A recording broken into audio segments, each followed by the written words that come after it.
Bien, continuando con la sección ya inaugurada, Hombres de Dios, quiero leerte la biografía de un hombre sumamente importante en la historia de los evangelios, que es Martín Lutero, sin duda.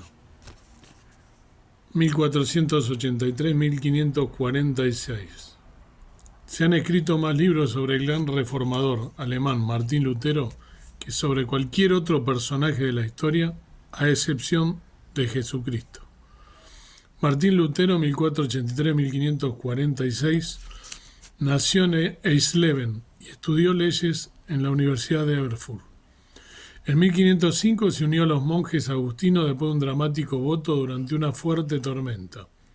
Lutero fue ordenado en 1507 y después de estudiar teología fue enviado por su orden a la Universidad de Wittenberg para enseñar ética cristiana.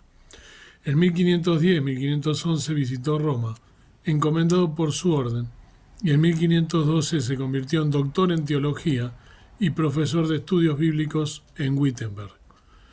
Después de una larga crisis espiritual, Lutero finalmente comprendió la naturaleza de la justicia de Dios. Comenzó a rechazar toda la teología basada únicamente en la tradición y enfatizó la comprensión y la experiencia personal de la palabra de Dios.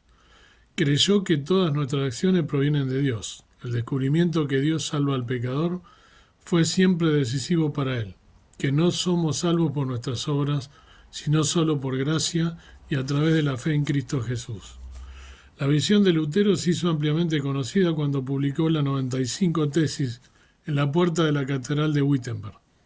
Atacó la enseñanza sobre la venta de indulgencias y las preocupaciones materiales de la Iglesia, pero también hizo un gran contraste entre los tesoros de la Iglesia y la verdadera riqueza de la Iglesia, el Evangelio. En diciembre de 1517, el arzobispo de Mainz se quejó sobre Lutero en Roma. Ante esta oposición, la posición de Lutero fue aún más firme. Se negó a retractarse frente al cardenal Cayetano en Augsburgo y escapó de la ciudad cuando fue convocado a Roma. En julio de 1519, durante una disputa en Leipzig con Johann Eck, su más agudo oponente, Lutero negó la supremacía del Papa y la infalibilidad de los concilios generales. De esta manera quemó la bula papal que amenazaba con su excomunión, que llegaría finalmente en 1521. Una vez más, Lutero rechazó retractarse en la Dieta de Worms en abril de 1521, a no ser que sus ideas fueran refutadas con las Escrituras y con la razón.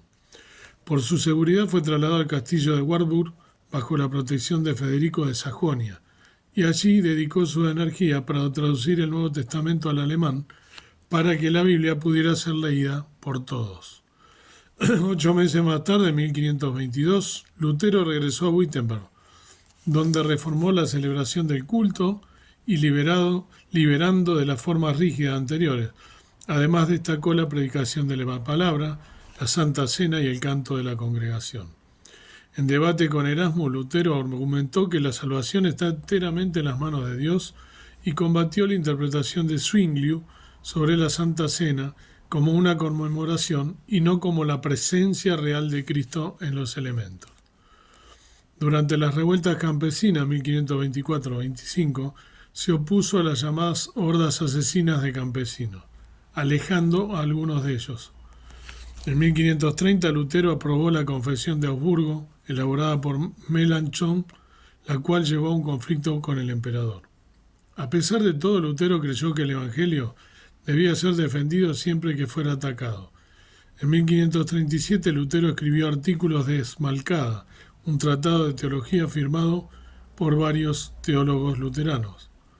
Su experiencia personal y enseñanza siempre cercanamente conectados, siempre procediendo de esta manera, de la escritura a la convicción personal, a la declaración y finalmente a la predicación.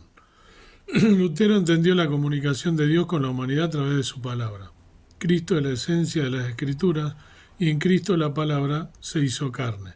La Biblia y Dios hablan solo a aquellos que tienen fe. La fe es un regalo de Dios y no nuestro logro. Lutero vio a Dios detrás de todas las cosas en el mundo. Descartó el problema de cómo reconciliar el amor y la justicia de Dios con la doctrina de la predestinación. Dios es justo siempre. Él está más allá de la razón humana, misterioso e inconcebible. Si pudiéramos comprenderlo, Él no sería Dios. Muy hermosa y muy interesante, ¿no? Una de las extracciones de la biografía de Lutero, ¿no? Este hermano en Cristo tan precursor que al quien le debemos, como leímos, que es de comenzar a leer la Biblia, ¿no? A traducirla a otros idiomas, y que podamos de esa manera tener hoy en día acceso y poder interesarnos por leer la palabra de Dios.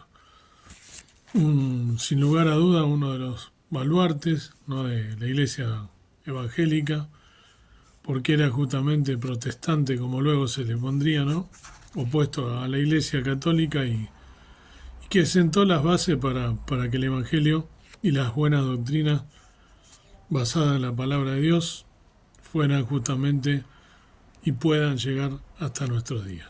Así que muy interesante la biografía de este hermano en Cristo.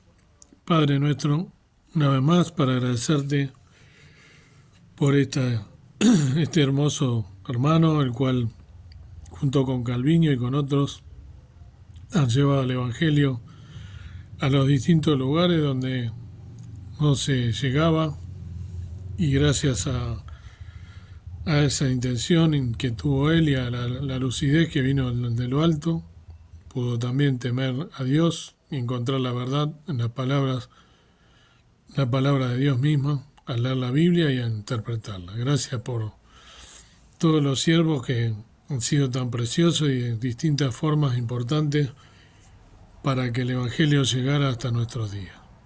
Gracias porque podemos hoy leer la Biblia en nuestro idioma cada uno, y que podemos también tener la libertad en este país de poder hacerlo. Te pido también por aquellos que están siendo perseguidos, aquellos que están también injuriados, que nos prepares a nosotros para ser fuertes para todo lo que venga y poder resistir los embates del maligno. Gracias por todo, en el nombre del Señor Jesús. Amén. Bendiciones, y que podamos entonces tener en cuenta a todos estos hermanos que nos han precedido y de manera tan importante han dejado su huella en el Evangelio.